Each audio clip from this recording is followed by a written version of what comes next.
مرګي دا تاسو کړی چې یره جمعات کې یو ځل جمع وشي دویمه جمع کول الته شرعا جایز ده او کنه ده جایز. دې مسلې تفصیل له یو داسې جمعاتونه دي چې د هغې امام مقرر نه دی، امام راتب چې پنځه وخته هغه په خپل ټیم باندې منځونه کوي، امام یې نه وي. په داسې جمعات کې په اتفاق د علماو ډېرې جمعې جایز دي، هېڅ معنات پکې نشته. ځکه امام نشته چې په هغه ټیمو ته څوک راجمع شي، چې څوک راغی بس جمع کوي. د دې مثال داسې دی لکه یو علاقه کې جمعات شړ دی، امام یې نه دی معلوم، بس چې څوک راغی جمع کېږي. یا په هزار دی، په هزار کې جمعاتونه دي،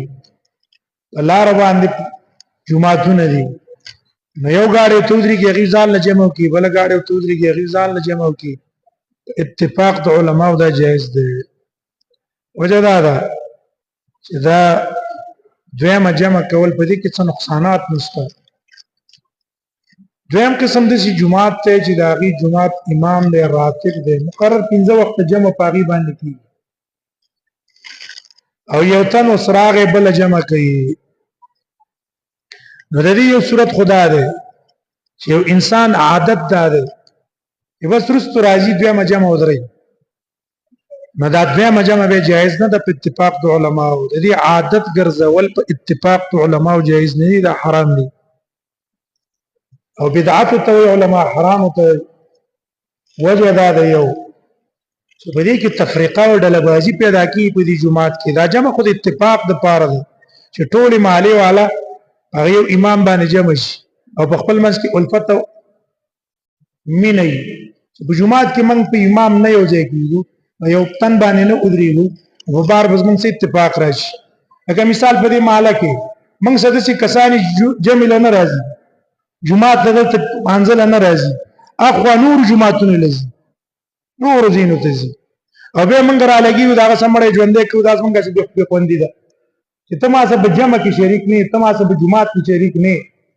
او ما سره دې جمعات کې ودرېږې راسه نه زه تا سره په مړي کې ودرېږم، ولې دا صرف د خوراک کاک هم د څه وړی یم سره د ده څه خو بیا کول نه دي په کار چې ما سره په جمعات کې دغه نه. دلته هغه حاجي صاحب غلام حسین حاجي صاحب الله دې وبخي، الله دې درجات بلندې کړي، هغه یو ملګرو خبره کوله، بعضو کسانو ویل یاره مړی ژوندی به کوم به خیرات کوم، نو هغه ویل یاره وړه چې ما سره په سنت کې برابر نه زه تاسو مړی ژوندی څه له کوم. ناشنا خبره یې وکړه، کمال والا خبره وه چې یو تن ما سره په جومات کې جوړ نه دی، مانځله ما سره نه راځي، سره دې نه چې داسې جومات ته چې پابندي هم پکې نشته، نو بیا هغې څه څه کار دی. دا جمع د دې غرض لپاره دی چې څه وکړی شي اتفاقي اتحادي جومات ته راشو، ټول یو بل سره کښېنو، یو بل څه لیدل وکړو او یو بل سره اتفاقي. نو اوس که دویمې جمع کوو نو دویمې جمع سره څه کېږي؟ د دویمې جمع سره بې اتفاقي راځي. ولې د دوه ډلې پیدا شوې، هغه به یو امام پسې ودرېږي، دا بل به بل امام پسې ودرېږي. دې وجه نه په بیت الله کې کله د ترکي دور څلور جمعې به پکې کېدې، د یو ټیم احنافو به بېله جمع وه، اذان به بېلو، د شوافعو به بېله جمع وه، اذان به بېلو، مکه د حنابلو به بېله جمع وه، اذان به بېلو، همدارنګې د دې شوافع هم دقسې وه، مالکیان هم وه، او د جمعې به پنځه، د جمعې په ورځ به هم څلور جمع کېدې، یو بل څه به نه کولې. نو کله چې عبدالعزیز رحمه الله راغی او علاقې قبضه کړه، هغه ټولې مسلې ورله ختمې کړې، په یو امام یې متحد کړو. د دې لپاره چې خلکو ته موږ څه وښایو؟ اتفاق ورته وښایو، اتحاد ورته وښایو. بیا دغه جمع حرامه ده، جایز نه ده په اتفاق د علما، سړی به نه کوي. او که دایمي نه وه بله فایده هغه دا ده چې خلکو کې سستي پیدا کېږي، نقصان. بس وی هلکه دویمه جمع به وکړو که نه،